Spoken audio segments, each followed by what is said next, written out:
Every September, Plattsburgh remembers the pivotal battle on Lake Champlain that stopped a British invasion and brought an end to the War of 1812.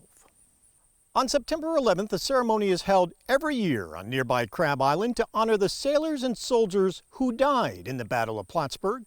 The historic island, now a state park, is a cemetery, cared for and maintained for decades by an extraordinary volunteer and patriot of a different kind.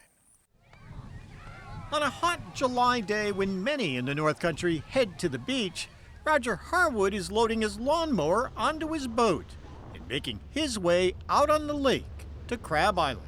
This goes back a ways, but I was diving up in the bay many, many years ago and kept going by here and asked permission to come up here and do something, and I've been here ever since. That was probably in the 90s, early 90s. The island was a military field hospital during the Battle of Plattsburgh, as well as a final resting place now for roughly 150 American, British, and Canadian soldiers and sailors.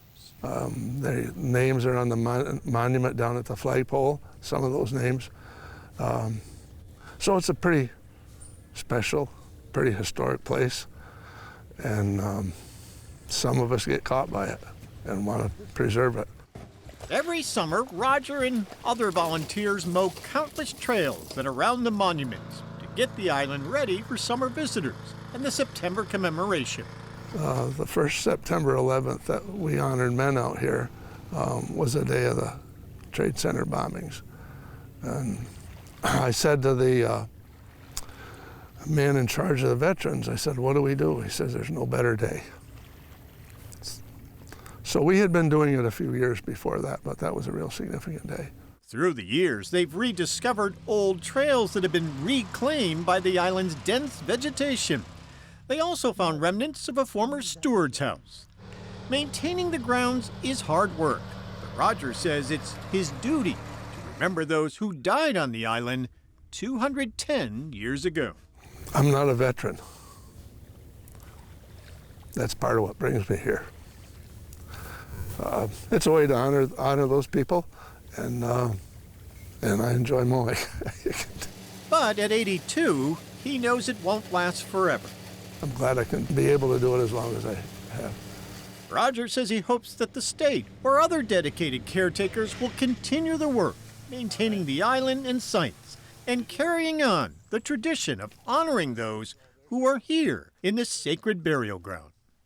Well, my hope is from the very beginning somebody would pay attention to it and take it over.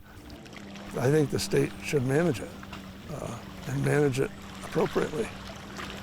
The biggest share of the work's been done by volunteers. As you can see, it's not very friendly when it's not mowed. Assemblyman Billy Jones says getting that help has become a priority.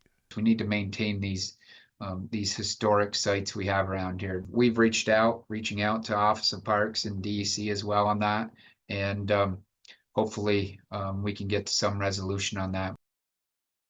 To learn more about Crab Island and see a schedule of events for the 2024 Battle of Plattsburgh commemoration coming up next month, you can go to the 1814 Commemoration Inc.'s website at 1814inc.com.